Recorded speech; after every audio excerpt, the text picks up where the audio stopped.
Broadus has been busy on the phone once again, hearing some really interesting things. We started the day, at least I did, with a tweet from Clarence Hill. Look for the Cowboys to cross the finish line on the hiring of Brian Schottenheimer no later than Friday, possibly today. So I was like, holy cow, I guess this thing's going to be official. Nick Harris Star-Telegram right before we went on the air today.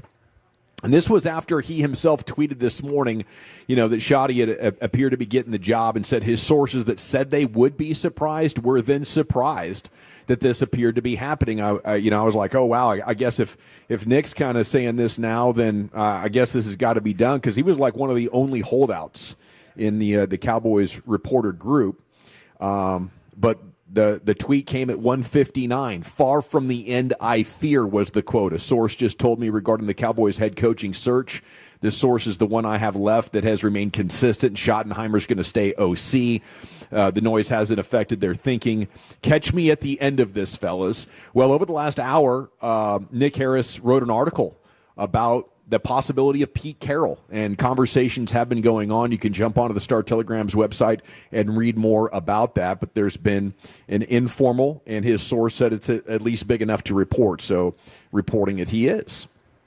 Ed Warder saying the Cowboys have not made a request to the Packers regarding an interview with Rich Bisaccia, but Matt LaFleur told him he thought it would be an excellent candidate to be head coach. So Bisaccia's name is picking up steam. And Josina Anderson said, I've been told some of the head coach prospects the Cowboys interviewed have been told that they will not get second interviews, per league source, but they've had informal conversations with at least one other head coach prospect that I am aware of. So if you are fired up and disappointed by the idea of Schottenheimer being the head coach, I think you have a lifeline here, maybe to somebody. And Brian, you're reporting that this is probably a split jury behind the scenes? Yeah, I think that Steven and Jerry Jr. are involved in this one, and they're trying to convince Dad to hire Schottenheimer. And Dad is having some resistance. Now, Dad could step back and say, yes, you're right. They did this before, it sounds like, when they did it with Mike McCarthy. Hiring of Mike McCarthy. So a little bit of some push from the Sons about, hey, let's get Schotty going. He's going to help Dak. This is the reasons why, Dad. We've talked about this going forward, da-da-da-da-da. And Jerry is actually having some resentment about the potential hire. Yeah. And so Jerry's going to do what he needs to do to maybe hold things off. I don't know how long he can hold off, his sons on this one. We'll see. But that seems to be the direction this thing has been taken. And I don't know, how to exactly feel about that. I think it is a sign that maybe when Steven and Jerry Jr. take over, with more autonomy or authority, I don't know exactly how to phrase that, but when Jerry's time as the GM is over, no matter what that looks like, I think that would suggest it'll be more about substance than about the sex appeal of a hiring. I think Jerry Jones is looking at the fan base and looking at the headlines right now and understands that many Cowboys fans feel the same way Wolchuk does about the potential of hiring Schottenheimer.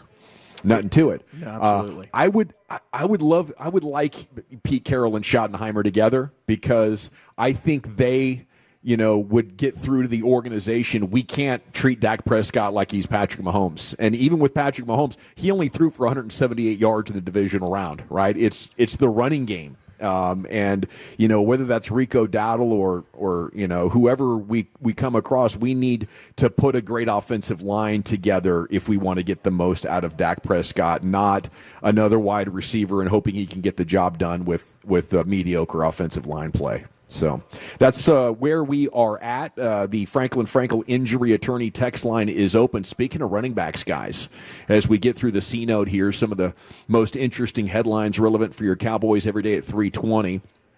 I can give you the top 6 free agent running backs.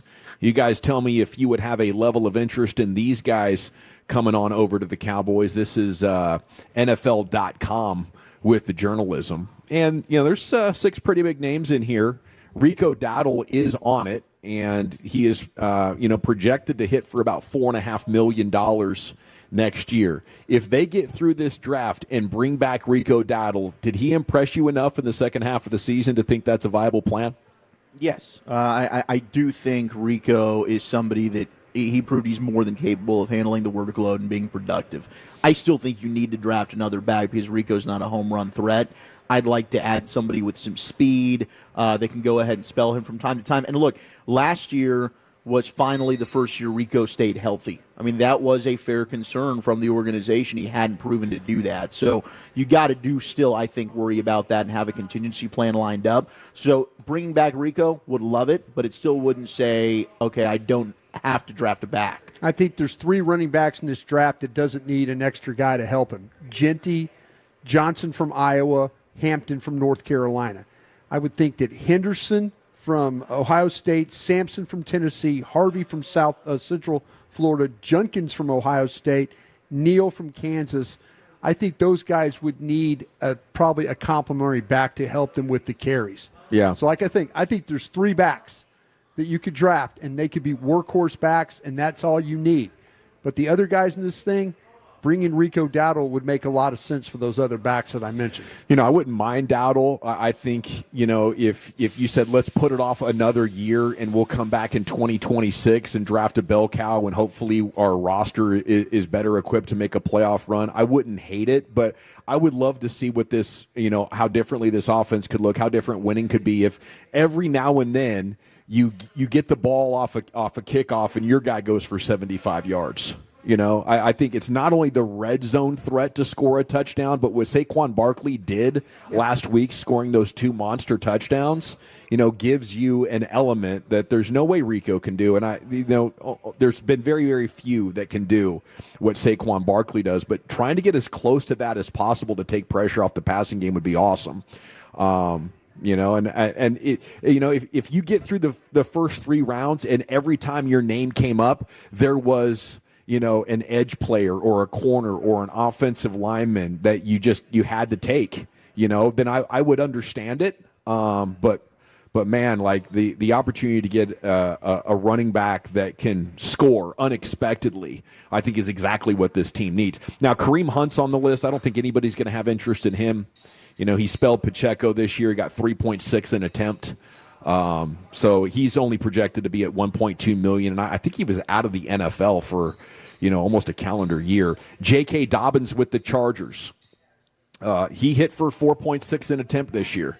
He is projected at $7.3 million. Seems a little bit too rich, right? If I was going to try to eyeball a number that would make sense for the Cowboys, I think it's $4 million or under. Yeah, that would be way too much, especially for a guy with the injury history. Yes, he was able to stay mostly healthy this year, but even throughout the season, he was missing time. That wouldn't be a risk I'd be willing to take. Javonte Williams, he's been under 4 an attempt the last 2 years in Denver after the great rookie year. Somehow he's projected to be $7 million. I'm not looking for anybody that's not at least at 4.5 yards an attempt. I mean, I don't know how much. Hasn't been the same after his knee injury. I mean, honestly, the names that you're throwing out here, it's just much more apparent. This isn't a class to skip on a running back. You got some in the draft. Like this is a really good class, and the guys at the top are difference-making type of backs. Like you can give me a Rico that I can get production from. Is he a difference maker? I think we would agree no. A Genty's a difference maker. I do think a Caleb Johnson from Iowa, if he's there at 44, I don't think he will be, would be a difference maker. Hampton, good player. I don't have him quite as high as those two. But all these guys would be upgrades over the players you're giving me. I think Aaron Jones can be a difference maker, although he's 30 years old now, but he just put up 1,546 scrimmage yards for the Vikings. Yeah. Projected salary at 5.6. The guy who's projected to become the richest 3 years and $27 million is Najee Harris, 4 years in a row with the Steelers at over 1,000 yards. Does that do anything for you? Is that the no kind of explosion? Maker? If you're talking about difference maker, explosion, that is not him at all. Okay. It is day 10 of the coaching search here on your home of the Cowboys, 105.3 The Fan. I want to salute Kevin Sherrington. He put Jerry Jones in his place this morning. Maybe Jerry read this and said, I'm not going with Schottenheimer. Because his headline, as Cowboys coach search continues, one thing is certain about Jerry Jones' preferences. I looked through the entire article, hoping that he would pay off there, and he did. It says, Jerry prefers a head coach who isn't afraid of clowns. Wow. In the morning news. We need a head coach that's not afraid of clowns, says Kevin Sherrington, an absolute body bag. He says both Moore and Schottenheimer have seen the circus up close and personal.